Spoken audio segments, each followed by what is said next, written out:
Hello YouTube, the Doctor Movies here once again bringing you another review. This time is for The Theory of Everything. So let's talk about this movie. Okay, so this movie is basically this life story of Dr. Stephen Hawking. You know, the man who basically thinks that space-time and travel can be possible with black holes and basically how the universe has been created. So basically in this movie is basically the early life of him before he discovers this whole truth about space-time and black holes, where he ends up meeting his wife. And now this movie stars Eddie Redmayne and Jessica Felicity Jones. Sorry, pardon. And they're both nominated for a Golden Globe this year and maybe possibly the Oscar. And this movie's pretty good. I mean, at the time before this movie came out, I didn't even know who he was. I mean, I knew he was around. He was the guy who his voice, you know, he has like a computer voice, and basically he was a scientist. That's basically all I knew about him until I saw this movie. And this movie basically talks about his early life. You know, how he was in high school and college. But really more in college than high school.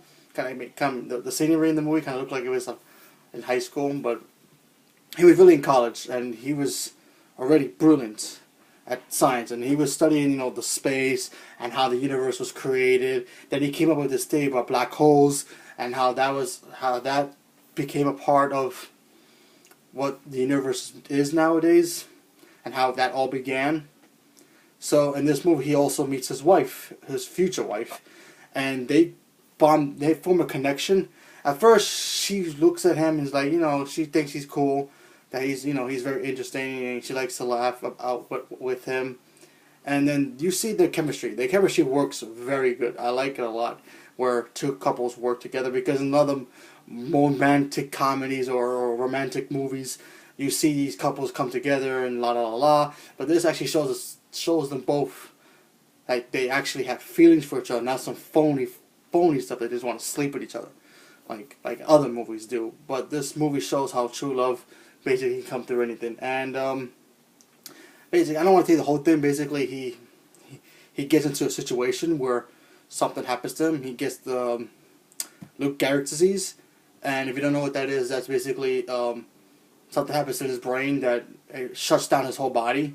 So now he has to basically deal with the struggles of going through that disease.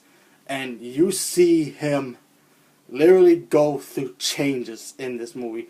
Throughout the whole movie, he's basically, and like I said, I don't want to give the whole movie away, but a little summary about it. Basically, he goes through the whole movie struggling with this disease and how he has to overcome it, because you know the doctors, they tell him that a certain amount of time he's gonna live, that he's not sure, but he goes on, he tries to fight for it.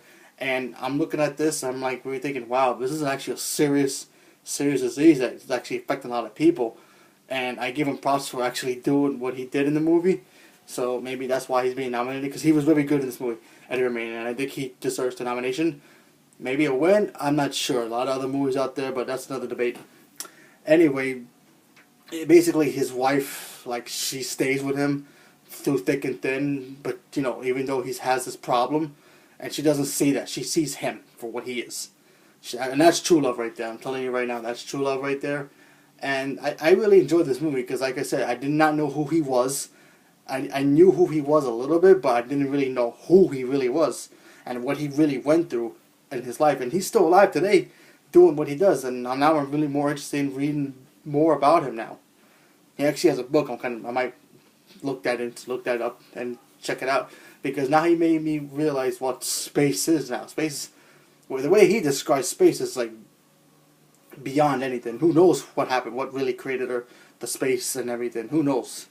I mean, some religious people say it's God and Jesus, but, you know, that's another debate for other people. And other people don't believe that, so, you know, there's that. So nobody really knows. Okay, but, you know, like I said, there are those are good parts of the movie. There are some points in this movie. I have, like, one small problem with the movie, basically being, maybe more too. It's kind of long, like, really long, and it kind of has to pace itself. And then sometimes you watch it and you're like, okay, why is this so slow for what it is? But a lot of movies like build up to another thing, but I don't really think there's going to be another movie about this. Maybe after his life, maybe, I don't know. God forbid, of course.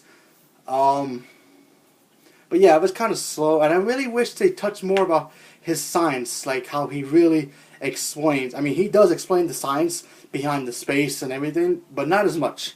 I wish they focus more on that a little bit more, because that's basically what he is. But like I said, I like the movie for what it was. It basically told me what he really is, and basically showed me what he went through his entire life with this disease, which is Luke Scarry's disease. And yeah, I thought this movie was great. It's nominated for. I think it's going to be nominated for the Oscar. I know it's nominated for the Golden Globe. Could win. You never know. I know he's nominated for the Golden Globe. She's nominated for the Golden Globe. And I think it's great. So I really like this movie. I want to learn more about his life now. And I really think a lot of people might want to see this movie if they don't know who he is and just want to just check it out just to see what it is. I mean, it's not for everybody. It's not a romantic comedy. It's more of a drama. It's more of that. But it has a lot of heart to it. And it has a strong message, basically. If there's something that you have a problem with, just don't give up. Just don't give up, and maybe you can overcome it. And so, yeah, I'm going to give The Theory of Everything a 9. I thought that movie was brilliant. I thought it was well done. I thought the performances were very strong from everybody.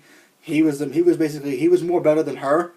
I mean, she was great for what her character was, playing his wife, but he kind of overtook it better, because what he had to do in that role to actually play the person he's playing, he took it to another level. So I think he should win the Golden Globe. That's just my opinion, but who knows? There's a lot of other nominees, a lot of good actors and actresses out there who could win it. I don't know. I will keep an eye on it though. So yeah, I'm going to give it a 9, and let me know what you think. And don't forget, stay tuned, because my review for The Hobbit is coming up soon, and I will be doing that. So thank you very much, and have a good day. Doctor's in and out.